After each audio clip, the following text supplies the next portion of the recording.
വരുന്നുണ്ട് രാവിലെ തന്നെ കാവട്ട ചെങ്ങായി വാടക തരാൻ വേണ്ടി കുട്ടിക്കായി വന്നൊരു പണിയുന്നു. എടുക്കടാ പോവാ. ഇതിപ്പോ എന്തിനാണ് വീട്ടിടുന്നത്? നമ്മളൊക്കെ സ്ഥിരം പോകുന്നവരല്ലേ. അത് സാറല്ല കിടന്നോട്ടെ. ഇനിയിപ്പോ അവിടെ ചെല്ലുമ്പോ ഒരു പരാതി വേണ്ടല്ലോ. എന്ത് പരാതി? അവിടെ 80 രൂപ വാടക. അതിപ്പോ എന്ത് പരാതി പറഞ്ഞ? ആ മീറ്റർ ഇട്ട് നമുക്ക് കറക്റ്റ് അറിയാലോ എത്ര വാടക എന്നുള്ളത്. നമുക്ക് നോക്കാം എങ്ങനെയാണുള്ളത് എന്നുള്ളത്. ആർക്കും നഷ്ടം വേണ്ട, നിങ്ങൾക്കും വേണ്ട, നമുക്കും വേണ്ട.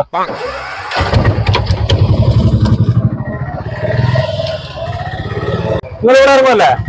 ആ നിർത്തിക്കോ. ഇതാ മീറ്റർ നോക്കി കേട്ടോ. 60 രൂപയാണ് മീറ്ററിൽ കാണിക്കുന്നത്. അപ്പൊ എങ്ങനെയാണ് ഇതിന്റെ കണക്ക് കൂട്ടേണ്ടതെന്ന് ഞാൻ പറഞ്ഞുതരാം. അപ്പൊ സാധാരണ നിങ്ങൾ ഇവിടെ 80 രൂപയല്ലേ തരല്ലേ? അതെ. അപ്പൊ ഈ മീറ്റർ ഇട്ട് കൊടുക്കുന്നതിന്റെ വൺ സൈഡ് വാടക എങ്ങനെയാണ് കണക്ക് കൂട്ടുന്നത് ഞാൻ പറഞ്ഞുതരാം. ഇപ്പൊ മീറ്ററിൽ 60 കാണിച്ചു, 60ന്റെ നേരെ പകുതി 30 കൂടെ കൂട്ടി 90 രൂപയാണ് തരേണ്ടത്. നിങ്ങൾ സാധാരണ 80 തന്നിട്ടല്ലേ പോക്ക്. ഇപ്പൊ കണ്ടില്ലേ 90 രൂപ വാടകയിലെടുത്താണ് നിങ്ങൾ 80 തരുന്നത്. 90 തന്നു. കണക്കൂട്ടിലൊക്കെ കൊള്ളാം, പക്ഷെ ചെറിയൊരു പ്രശ്നമുണ്ടല്ലോ. എന്ത് പ്രശ്നം? ഒരു പ്രശ്നമില്ല. 90 രൂപ വരിക, വിട്ടോളുക. 60 രൂപ മീറ്റർ കാണിച്ചാ അതിനകത്ത് മിനിമം ചാർജ് 30 കുറച്ചാ ബാക്കി 30. അതിന്റെ പകുതി 15 60നോട് കൂട്ടുമ്പോ 75 രൂപ. അതാണ് ഇവിടുത്തെ കറക്റ്റ് വാടക. അതങ്ങ് തരും, അത് മേടിച്ചോണ്ട് പൊയ്ക്കോളാം. ഇതെന്ത് കണക്ക്?